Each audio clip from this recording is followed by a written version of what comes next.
First, I want to ask Ms. Resnick and Mr.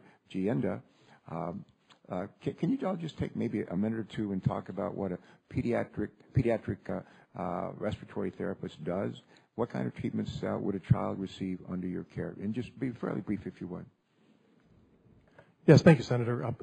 Children come to the hospital for various reasons. A lot of the care is provided as an outpatient now compared to the past, where they would previously be admitted. But infections of the lung, reactive airway disease of the upper airways, such as asthma primarily. There's a population with cystic fibrosis, a genetic disorder that would be treated by respiratory therapists. But evaluating the patient in the emergency room that would be a child would involve listening to their lungs and listening to their parent describe the symptoms the child's been having, working with a physician to develop a treatment plan that includes medication administration to try and relieve the acute episode they're going through, and then teaching related to measuring their pulmonary function so that we can actually record the airflow abnormalities and let them track it over time, teach them in a friendly way, like we use a stoplight, a red light, a yellow light, and a green light when their peak flow is in the right range and as it starts to decline. So if they're having a bad air day, like Rhode Island was declared today a bad air day, southern Connecticut, southern Massachusetts, extended out to Nantucket, Martha's Vineyard, all the way out in the water there. So on a day like today, if they were having difficulty breathing, they could measure their peak flow, and just like taking their temperature if they felt sick, and get a feel for whether that was abnormal. All right, thanks. Ms. Resnick, could you just respond briefly? And in addition to that, the therapist would be working with the family and the child to ensure that the family and child understand what caused the trigger for their asthma attack, what caused them to come to the hospital. Do they have an asthma action plan so that they can self-manage their disease at home and not have to come to the hospital? Do they have access to medications? Can the family afford those medications? And help develop that plan for transitioning the child back to their home. Mm-hmm. Can you give us just a sense of what kind of costs are incurred by virtue of these treatments? Just give us an idea. Yes, Senator. In Rhode Island, 2007 data, the average hospitalization stay in Rhode Island for a child with asthma was 2 days when they were hospitalized. A child under age 5 had the highest hospitalization rate. The average charge for that hospitalization was $7,840. How much? $7,840. Now, if you look at, there were in 2007 in Rhode Island, there were 1,856 emergency department visits by children with a primary diagnosis of asthma. The average charge for each one of those emergency department visits was $1,823 per visit. Again, children under age 5 were accounted for 46% of all the ED visits, and the average charge was $2,013. In Rhode Island, we see the highest visits by the socioeconomically disadvantaged, particularly the Providence County area of Rhode Island. The effect of asthma on blacks is 4 times that of non-Hispanic whites, and the effect on Hispanics is 2 times that of whites. All right, thank you. So they are tremendously. That's a lot of money. Wow.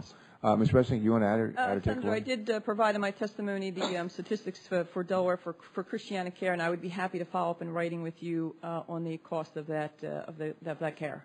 All right.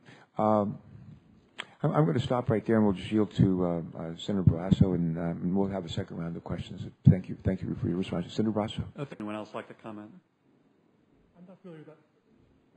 Excuse me, Senator. I'm not familiar with that National Academy of Sciences thing, but there are other studies from other countries, international studies, 6 Italian cities that really are consistent with the conclusions. Mexico City had a really good study where they looked at lung radiology and pulmonary function in children chronically exposed to air pollution.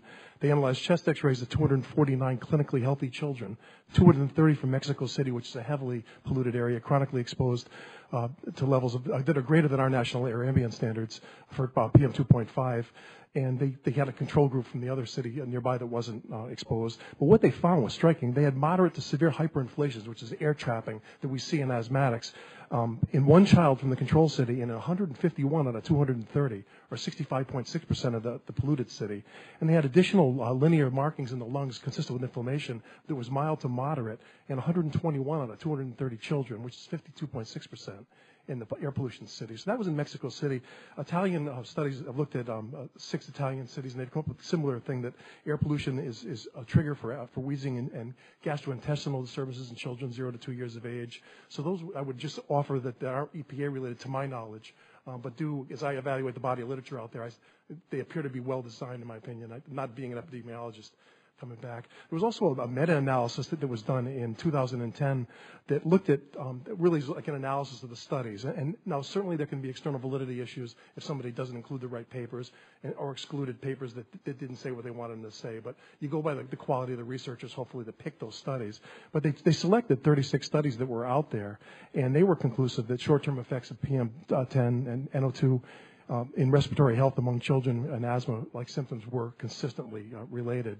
And the last thing I would point would be related to our national air quality standards as far as the ambient air, because that came up before, is that in this paper which is in your packet that I had wrote last May, or this past May, there were subambient levels of air pollution associated with asthmatic symptoms in children in a study from Boston University.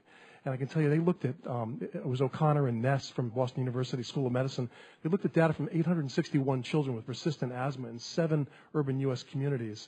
And what they found was they compared asthma symptom reporting, pulmonary function results, and aerometric pollution data. And they found that higher levels of NO2 and PM2.5 were associated with asthma-related missed school days and higher concentrations of NO2 with asthma symptoms. And it was interesting that almost all the pollutant levels in those studies that they looked at in that multi-city group were below the national air ambient quality standards, which speaks to the upwind considerations and the fact that air pollution isn't limited to state borders, and it does travel, and weather conditions certainly do affect it.